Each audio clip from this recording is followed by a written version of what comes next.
নমস্কাৰ বন্ধুসকল, মই আপোনালোক সকলোকে আছামিজ বাস্তু চেনেললৈ স্বাগতম জনাইছোঁ। বন্ধুসকল, মোৰ নাম গোবিন্দ ৰাজ কৰ্মচাৰী, এষ্ট্ৰবাস্তু এক্সপাৰ্ট নিউমেৰলজিষ্ট। বন্ধুসকল, আপোনালোকৰ সুবিধাৰ্থে মই চেনেলটোত বাস্তুৰ সম্পৰ্কে, সংখ্যা তত্ত্বৰ সম্পৰ্কে, জ্যোতিষৰ সম্পৰ্কে, তাৰ লগতে তন্ত্ৰৰ বিভিন্ন পৰিঘৰ ভিডিঅ'সমূহ ইয়াত আপলোড কৰি থাকোঁ। গতিকে যদিহে আপোনালোকৰ মোৰ চেনেলৰ ভিডিঅ'সমূহ চাই ভাল লাগে, অনুগ্ৰহ কৰি মোৰ চেনেলটো ছাবস্ক্ৰাইব কৰিব, ভিডিঅ'সমূহ লাইক কৰিব, কমেণ্ট কৰিব আৰু যিমান পাৰে শ্বেয়াৰ কৰিব। বন্ধুসকল, আজি মই আপোনালোকৰ লগত এটা বিশেষ বিষয়ক লৈ আলোচনা কৰিবলৈ আগবাঢ়িছোঁ। অনুগ্ৰহ কৰি ভিডিঅ'টো শেষলৈকে চাব যাতে সম্পূৰ্ণ কথাখিনি বুজি পায়। বন্ধুসকল, আজি মই আপোনালোকৰ লগত মেডিকেল এষ্ট্ৰলজিৰ এটা বিষয় সম্পৰ্কে আলোচনা কৰিবলৈ আগবাঢ়িছোঁ। বন্ধুসকল, বিষয়টো চাগে আপোনালোকৰ কাৰণে যথেষ্ট নতুন। মেডিকেল এষ্ট্ৰলজিৰ জৰিয়তেও আমি বিভিন্ন আমাৰ শৰীৰত উৎপন্ন হোৱা ৰোগবিলাক দূৰ কৰিব পাৰোঁ। বন্ধুসকল, আজি মই আপোনালোকক জনাম যে কেৱল চাহপাতৰ জৰিয়তে আমি কিদৰে আমাৰ বিভিন্ন ৰোগ ব্যাধিবিলাক দূৰ কৰিব পাৰোঁ। মেডিকেল এষ্ট্ৰলজিত এনেকুৱা বহুতো বস্তু আছে, যি বস্তু আমাৰ ঘৰতে আছে, সেই বস্তুৰ জৰিয়তে আমি আমাৰ শৰীৰত যদি কিবা ৰোগ ব্যাধি হৈছে তাৰ প্ৰতিকাৰ আমি কৰিব পাৰোঁ। বন্ধুসকল, অৱশ্যে তাৰ কাৰণে আপোনালোকে প্ৰিকশ্যন লোৱাটো জৰুৰী। ডক্টৰ মেডিচিনো খাই থাকিব লাগে, তাৰ লগতে আপোনালোকে এই প্ৰয়োগটো কৰিব লাগে। এনে নহয় যে আপুনি প্ৰয়োগটো কৰিব, মেডিচিন খাবলৈ এৰি দিব, এনেকুৱা কৰিব নালাগে। মেডিচিনো খাই থাকিব লাগে, লগতে এইখিনি প্ৰয়োগ আপোনালোকে কৰিব পাৰে। বন্ধুসকল, আজি মই যিকেইটা উপায় দিম, সেই গোটেইকেইটা উপায় পৰীক্ষিত উপায় আৰু বৈদিক উপায়। বন্ধুসকল, এই উপায়টো বহুতো মই ক্লাইণ্টক দিছোঁ, তেওঁলোকে ইয়াৰ পৰা ভাল ফলো লাভ কৰিছে। কেৱল চাহপাতৰ সহায়তে আমি এই প্ৰয়োগটো কৰিব লাগে। চাহপাতৰ সহায়তে আমি আমাৰ শৰীৰত থকা বিভিন্ন ৰোগ ব্যাধিবিলাক দূৰ কৰিব পাৰোঁ।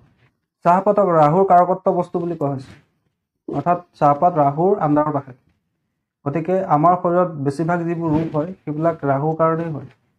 ৰাহুৱে হৈছে আমাৰ ৰোগ ব্যাধি ইনফেকশ্যনৰ কাৰক।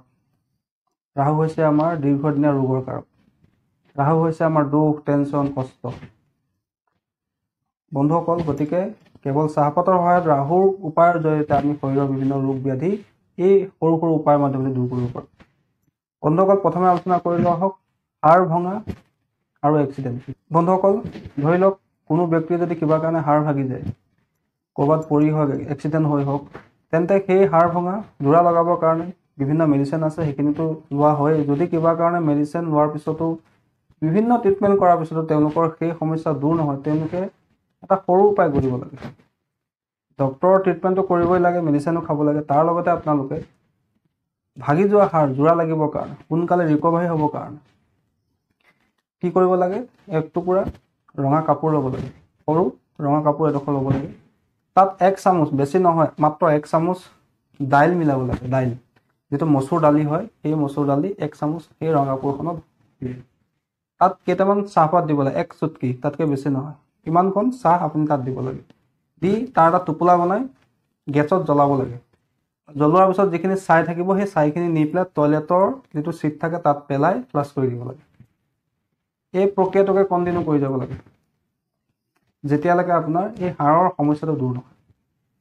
মেডিচিনো খাই থাকিব, তাৰ লগতে এই প্ৰয়োগটো কৰি থাকিব। একেবাৰে সৰু উপায়, এটুকুৰা ৰঙা কাপোৰ ল'লে, তাত আপোনালোকে 1 চামুচ দালি মিলালে, তাৰ লগত আপোনালোকে কেইটামান চাহপাত দিলে, তাৰপিছত সেই তিনিওটা বস্তু আপোনালোকে গেছত জ্বলালে, জ্বলাই লৈ পেলাই টয়লেটত ফ্লাছ কৰি দিলে।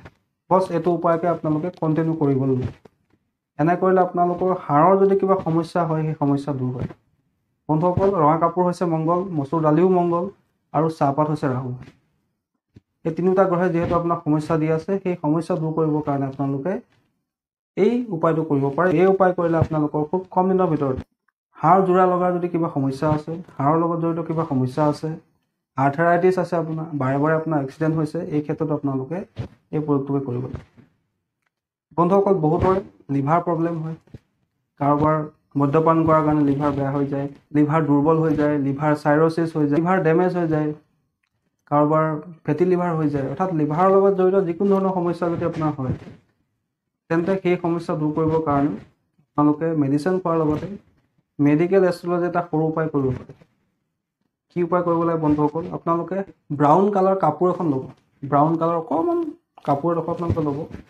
সেই ব্ৰাউন কালাৰ কাপোৰত কেইটামান চাহপাত মিলাই ল'ব, আধা চামুচ হ'লেও হ'ব।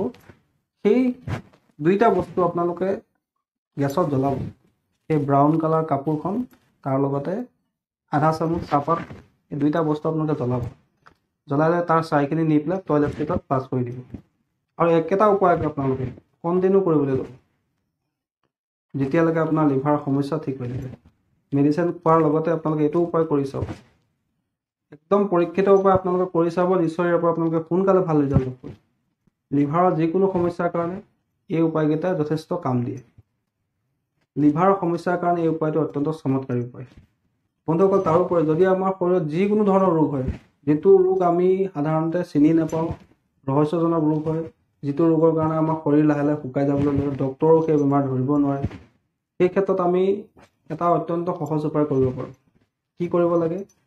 আপোনালোকে এখন ৰঙা কাপোৰ ল'ব লাগে, সৰু হ'লেও হ'ব, আৰু সেই ৰঙা কাপোৰত আপোনালোকে 4-5টামান ঘেঁহু, নিশ্চয় আপোনালোকে চিনি পায় ঘেঁহু 4-5টামান, আৰু আধা চামুচ চাহপাত, এই তিনিওটা বস্তু মিলাই লৈ গেছত জ্বলাব। জ্বলাই লৈ তাৰ ছাইখিনি টয়লেট ছিটত ফ্লাছ কৰি দিয়ে। এই প্ৰক্ৰিয়াটোকে কণ্টিনিউ কৰিবলৈ লওক। খুব কম দিনৰ ভিতৰত আপোনালোকৰ শৰীৰত যিকোনো ৰোগ, যেনেকুৱা ধৰণে ৰোগ নহওক কিয়, ৰহস্যজনক ৰোগ হওক, দীৰ্ঘদিনীয়া ৰোগ হওক, সকলো ৰোগ দূৰ কৰাৰ ক্ষেত্ৰত এই প্ৰয়োগটো আপোনাক সহায় কৰিব। বন্ধুসকল, ৰঙা কাপোৰ হৈছে মংগল, ঘেঁহু হৈছে সূৰ্য, চাহপাত হৈছে ৰাহু। বন্ধুসকল, এই প্ৰক্ৰিয়াটোকে আপোনালোকে কণ্টিনিউ কৰিবলৈ লওক। যিকোনো ৰোগৰ কাৰণে আপোনালোকে এই প্ৰয়োগটো কৰিব পাৰে। যদি আপোনাৰ কিবা আনন'ন ৰোগ হৈ আছে, ৰহস্যজনক ৰোগ হৈ আছে, যিটো ৰোগ ডক্তৰেও ধৰিব পৰা নাই, আপোনাৰ শৰীৰটো কিবা কিবি লাগে, কিন্তু ডক্তৰৰ ওচৰলৈ গ'লে ৰিপৰ্টত একো নোলায়, তেন্তে আপোনালোকে এই প্ৰয়োগটো কৰিব পাৰে। কণ্টিনিউ কৰিবলৈ লওক। খুব কম দিনৰ ভিতৰতে আপোনালোকে ইয়াৰ ৰিজাল্ট লাভ কৰিব। বেলেগ একো কৰিবলৈ প্ৰয়োজন নাই। এখন ৰঙা কাপোৰ, সৰু কাপোৰ এডোখৰ ল'ব, 4-5টা ঘেঁহু তাত দিব, আধা চামুচ চাহপাত তাত দিব, আৰু সেই তিনিটা বস্তু গেছত জ্বলাব। জ্বলাই লৈ পেলাই তাৰ ছাইখিনি টয়লেট ছিটত পেলাই পেলাই তাত পানী ঢালি দিব। বছ, সেইটো প্ৰক্ৰিয়াকে কণ্টিনিউ কৰিবলৈ লওক। প্ৰত্যেক দিনে এবাৰ কৰিবলৈ লওক। চাব আপোনালোকৰ শৰীৰৰ যিকোনো ৰোগ ব্যাধি লাহে লাহে নাইকিয়া হৈ যাব। বন্ধুসকল, বহুতো ৰোগৰ সৰু ল'ৰা ছোৱালী বা বয়সীয়াল মানুহৰ কফৰ ৰোগ হয়, অৰ্থাৎ কফ হয় তেওঁলোকৰ খুব। কফৰ কাৰণে তেওঁলোকৰ বহুত কষ্ট পায়। এই কফৰ ৰোগ দূৰ কৰিবৰ কাৰণে, কাহ দূৰ কৰিবৰ কাৰণে, যদি আপোনাৰ লাঞ্চত কফ জমা হৈ গৈছে, সেই কফ দূৰ কৰিবৰ কাৰণে আপোনালোকে এটা সৰু উপায় কৰিব পাৰে, মেডিকেল এষ্ট্ৰলজিৰ উপায়। এখন সেউজীয়া কাপোৰ ল'ব সৰু, তাতে আপোনালোকে কেইটামান চাহপাত দিব, আধা চামুচ হ'লেও হ'ব। দুইটা বস্তু আপোনালোকে গেছত জ্বলাব, জ্বলাই লৈ টয়লেট ছিটত পেলাই দিব। প্ৰত্যেক দিনে এবাৰ কৰিব আৰু কণ্টিনিউ কৰিবলৈ লওক। খুব কম দিনৰ ভিতৰতে আপোনালোকৰ কফৰ লগত জড়িত সমস্যা দূৰ হৈ যাব। কিয়নো সেউজীয়া কাপোৰ হৈছে বুধ আৰু চাহপাত হৈছে ৰাহু, আৰু কফৰ ৰোগৰ কাৰণ হৈছে বুধ আৰু ৰাহু। এই দুটা গ্ৰহৰ কাৰণে আমাৰ কফৰ ৰোগ হয়। যাতে এই কফ ৰোগৰ পৰা আমি সোনকালে মুক্তি লাভ কৰোঁ, তাৰ কাৰণে আমি প্ৰয়োগটো কৰিব লাগিব। বন্ধুসকল, যদি কাৰোবাৰ এলকহল এডিকশ্যন থাকে, স্মকিং এডিকশ্যন থাকে, ড্ৰাগ এডিকশ্যন থাকে, বা যিকোনো ধৰণৰ চিগাৰেট হওক, গুটখা হওক, ভাং হওক, এডিকশ্যন থাকে, সেই এডিকশ্যন দূৰ কৰিবৰ কাৰণে তেওঁলোকে এটা সহজ উপায় কৰিব পাৰে। কি কৰিব লাগে? এখন ব্ৰাউন কালাৰ কাপোৰ ল'ব লাগে সৰু, তাত কেইটামান চাহপাত মিলাব লাগে, গেছত সেই দুইটা বস্তু জ্বলাব লাগে, জ্বলাই লৈ পেলাই তাৰ ছাইখিনি টয়লেট ছিটত পেলাই দিব লাগে। প্ৰত্যেক দিনে এবাৰকৈ কৰিব লাগে, কণ্টিনিউ কৰি যাব লাগে। এনে কৰিলে যিকোনো ধৰণৰ এডিকশ্যন খুব কম দিনৰ ভিতৰত নাইকিয়া হৈ যায়। এইটো এটা মেডিকেল এষ্ট্ৰলজিৰ অত্যন্ত সহজ উপায়। বন্ধুসকল, বহুতৰে লিভাৰৰ ইনফেকশ্যন হয়, বা গেষ্ট্ৰিকৰ প্ৰব্লেম হয়, পেটৰ সমস্যা খুব হয়, ইণ্টেষ্টাইনৰ প্ৰব্লেম হয়, কনষ্টিপেশ্যনৰ সমস্যা হয়, বা পেটৰ যিকোনো ৰোগৰ কাৰণে আপোনালোকে ডক্তৰৰ ট্ৰিটমেণ্ট কৰাৰ লগতে, মেডিচিন খোৱাৰ লগতে এটা সৰু উপায় কৰিব পাৰে। বন্ধুসকল, আমাৰ শৰীৰৰ পেটৰ ৰোগৰ লগত জড়িত থকা গ্ৰহ দুটাই হৈছে, এটা হৈছে বৃহস্পতি আৰু এটা হৈছে ৰাহু। এই দুইটা গ্ৰহৰ কাৰণে আমাৰ পেটৰ লগত জড়িত খুব সমস্যা হয়।